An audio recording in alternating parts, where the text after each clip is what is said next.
अवधूत चिंतन श्री गुरुदेव दत्त, श्री गुरुदेव दत्त, श्री गुरुदेव दत्त।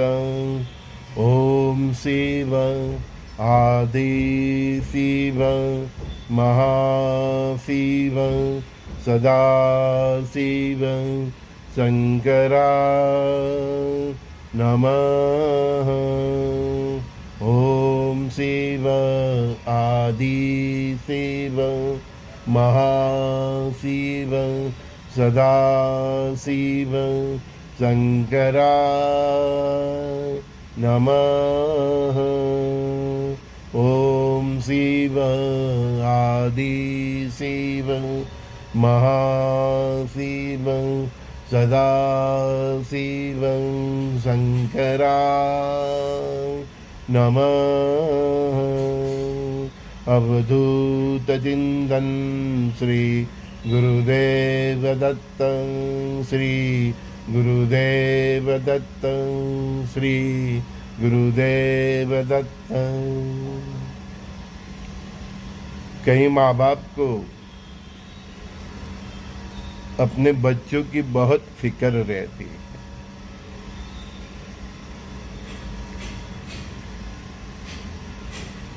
किसी के एक बच्चे हैं, किसी के 2 है, किसी के 4 है।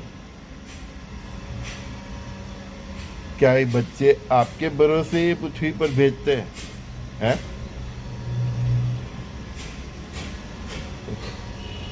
अगर ये आपकी समझ है तो बहुत गलत है।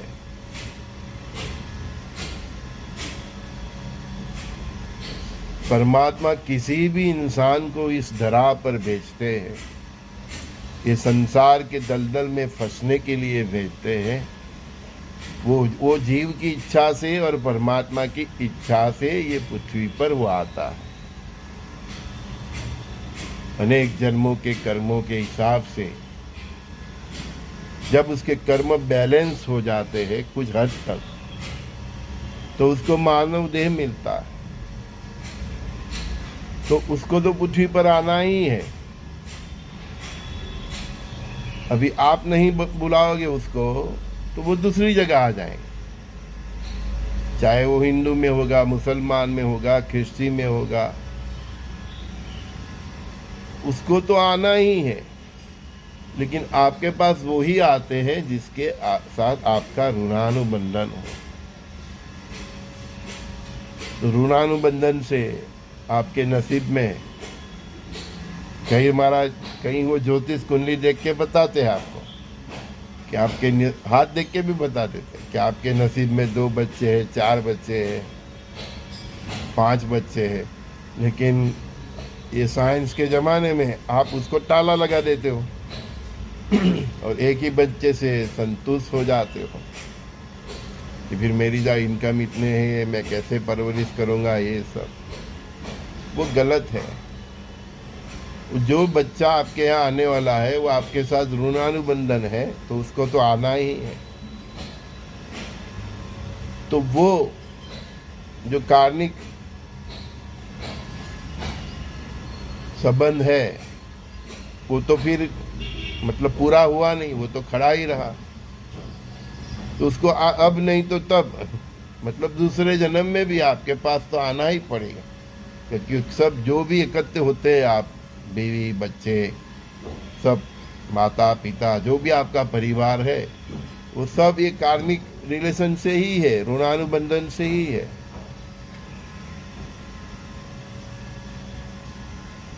कई बार गुरु महाराज बात में बोलते हैं, अरे तेरे नसीब में तो 5 संतान है।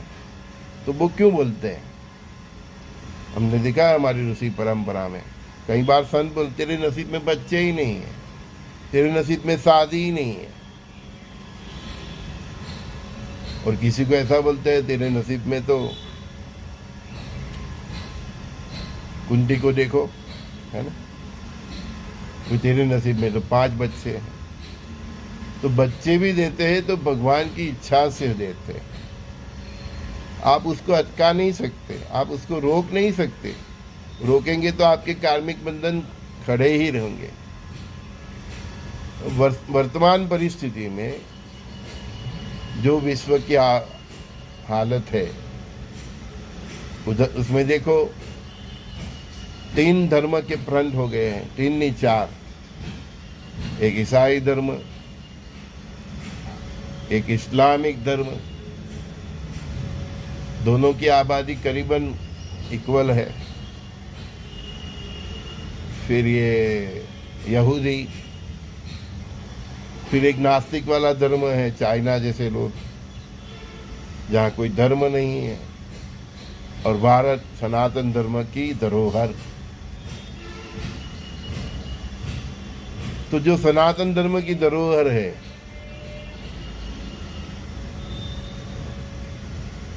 वो भी इतनी विकसित नहीं हुई गुलामी कार की वजह से, और एकता नहीं थी हमारे यहाँ, इसकी वजह से राजाओं में फूट पड़ गई और परदेसी लोग इधर प्रवेश किया।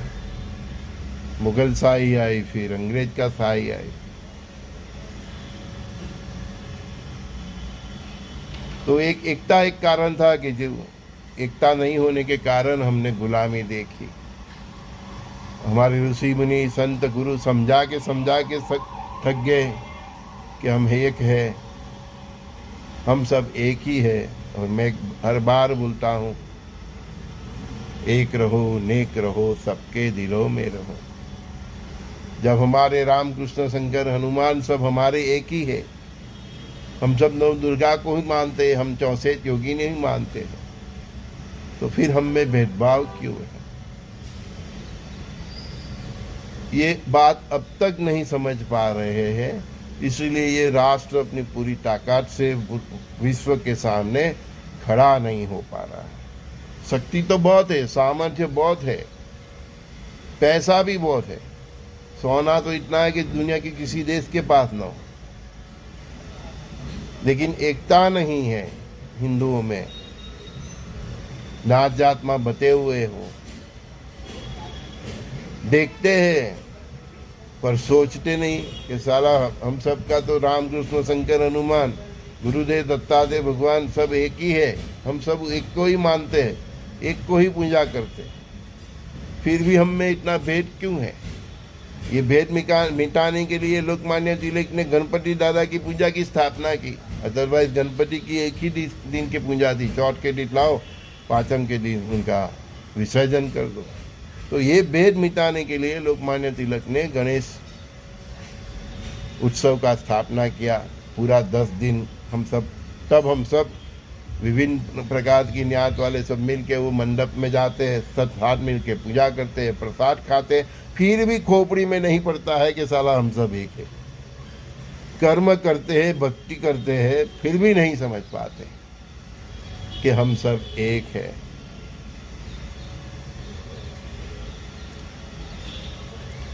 समझ में नहीं आता।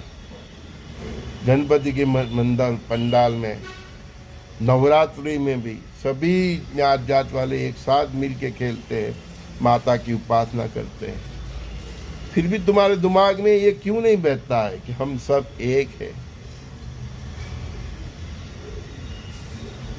हमारा ये 2 माइनस पॉइंट है जहाँ से विधर्मी को एडवांटेज रहता है। जो हमारे शत्रु है, हमारे सनातन धर्म की जो शत्रु है, उनको हमारा ये एकता जो नहीं है उसकी वजह से उनको एडवांटेज है। और हमारे बच्चे भी कम हैं कि हम मुश्किल से एक बच्चे का जन्म देते हैं, तो पॉपुलेशन में भी हम घटते जा रहे हैं उनकी अगेंस्ट में। तो उसकी वजह से सनातन धर्म और हमारे हिंदुओं में जो भविष्य में जो होने वाला है, उसके लिए भगवान को अवतार लेना पड़ता है। क्योंकि आपने शक्ति नहीं बढ़ाई, आपने अपना परिवार नहीं बढ़ाया, और आप नवरात्रि में सब माता जी की उपासना करके, गणेश जी के उत्सव में सब माता जी की पूजा करके, गणपति जी की पूजा करके, सब नाच जात वाला एक साथ ही नवरात्रि में वो सोसाइटी में या मॉल में वो माता जी का स्थापना करके सब उसकी पूजा करते हैं, गरबा गाते हैं। गणपति की भी ऐसे ही पूजा करते हैं, मतलब भक्ति करते हैं, भजन कीर्तन करते हैं। सब हिंदू नात जात भूल के इकट्ठे होकर वो उत्सव करते हैं। तो बस वो 10 दिन तक ही भूल जाते हैं कि हम एक हैं। वो नवरात्रि के 9 दिन तक ही भूल जाते हैं कि हम सब एक हैं। तो हमारी ये कमजोरी के कारण हमारा राष्ट्र और हम इतने सशक्त होने के कारण हमने आगे भी 1500 साल का गुलामी का काल देखा, और आज भी हम अपने राष्ट्र का जो अस्तित्व है और उसकी जो जंग है, जो आने वाली है, जो होने वाली है, अभी बहुत टाइम नहीं है, तो उसमें हमारा ये माइनस पॉइंट, यही एक ही माइनस पॉइंट है कि हमारे में एकता नहीं है। हम विविध न्यात जात में बटे हुए हैं। हमारा परिवार भी छोटा है, हम परिवार में से भी टूट गए हैं। ज़्यादातर पेरेंट्स को 1 बच्चे होते हैं, 2 बच्चे तो मान होते हैं, बहुत कम लोगों के 2। तो हमारे बच्चे भी नहीं हैं इतने, तो हमारा परिवार भी नहीं बढ़ रहा है इतना, हमारी संख्या भी नहीं बढ़ रही है। और उसके सामने पूरे विश्व में ये विधर्मियों की संख्या दिन ब दिन दुगनी चौगनी होती जा रही है। आप ही देख लो कि 90 लाख यहूदी है, तो उसको मिटाने के लिए ये लोग क्या क्या कर रहे हैं, है ना। लेकिन वो अपने मनोबल से, शक्ति से, एकता से, है ना, लड़ रहे हैं। हम हमारी बेटियों को भरतनाट्यम सिखाते हैं, डिस्को सिखाते हैं, ये सिखाते हैं, लेकिन मार्शल आर्ट कि अस्त्रों शस्त्रों की कला नहीं सिखाते। आप इजराइल की महिलाओं और बेटी को देख लो, 10 साल की हो, 12 साल की, उसको सब आता है, बंदूक चलाना भी आता है, और अपनी स्वरक्षा के लिए उसको मार्शल आर्ट और ये सब, कराटे, ये सब भी आता है। तो हमने ही हमारे बच्चों को और हमारे धर्म को मतलब कमजोरी की ओर हमने चूज किया है। हम अपने बच्चों को इतना सशक्त, हम बस यही सोचते हैं कि हमारा बच्चा इंजीनियर बन जाए, डॉक्टर बन जाए, बस। इससे ज़्यादा हम सोचते ही नहीं हैं। कभी हफ्ते में या महीने में 1 सैटरडे संडे हम वेद उपनिषद का भी ज्ञान नहीं देते। अपनी भाषा में सिखाने वाले कई आचार्य भी है जो आपको मातृभाषा में वेद उपनिषद का ज्ञान दें। कितने वेद है वो भी नहीं मालूम, कितने उपनिषद है वो भी नहीं मालूम, न रामायण की पूरी स्टोरी मालूम है, न महाभारत का। तो हम ही अपने पैरों पे कुल्हाड़ी मार रहे हैं। जब ये सब जंग आगे आएगी, जब सिविल वॉर होगा, जब भारत पाकिस्तान चाइना का वॉर होगा, तब आपको महसूस होगा कि काश मेरे 2-3 बच्चे और होते। आप रियलाइज करोगे, क्योंकि माहौल ऐसा होगा।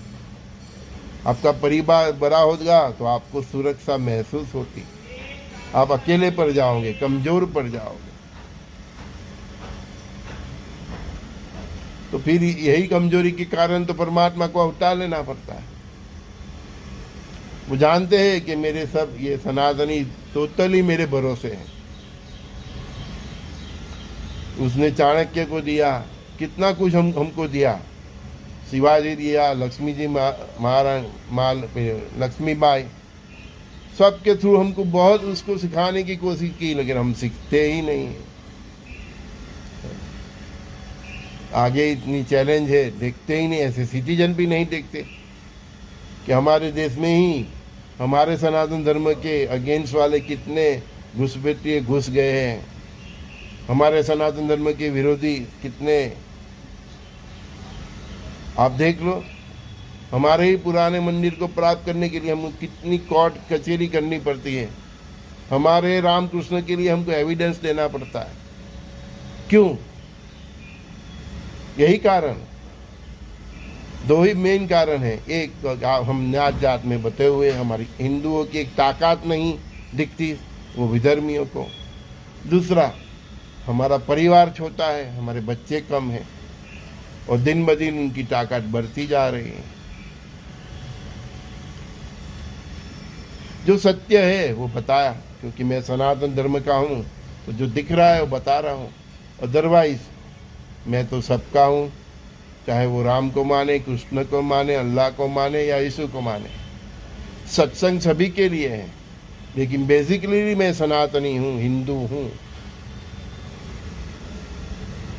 तो मैं आज बता रहा हूँ कि आपके यहाँ बच्चे जो परमात्मा बेचते हैं वो आपके भरोसे नहीं बेचते, और वो बच्चा भी ये दुनिया में आता है तो परमात्मा के भरोसे आते हैं, आपके भरोसे नहीं आता।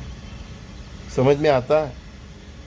हाँ, उसकी किस्मत, उसको रोज़ खाना क्या मिलेगा, उसको कैसी पढ़ाई मिलेगी। आप चाहे गरीब के गरीब हो, लेकिन आपके यहाँ बच्चा ऐसा है कि उसके नसीब में उच्च शिक्षा लिखी है, अच्छा खाना निकला है, अच्छे कपड़े निकले, तो आप जो फादर है तो उसकी तरक्की हो जाएगी।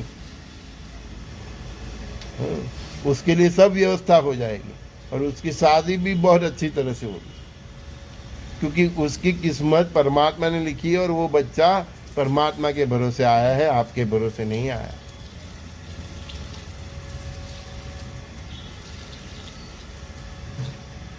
कई लोग तो बच्चा लाते ही नहीं, पूरी जिंदगी बस बोलते लाइफ है तो मजा लीजिए।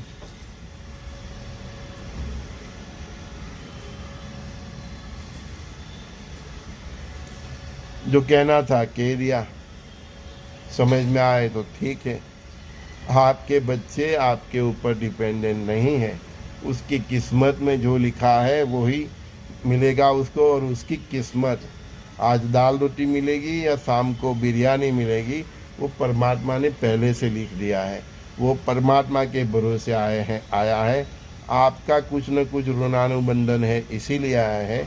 अदरवाइज उसको आज चावल मिलेगा, शाम को बिरयानी मिलेगी, कल सिरा पूरी मिलेगा, अच्छी स्कूल में उसकी पढ़ाई होगी, सब परमात्मा के भरोसे है, और परमात्मा ने सब उसके लाइफ में फिक्स किया है, वो ही दिशा में जाएंगे।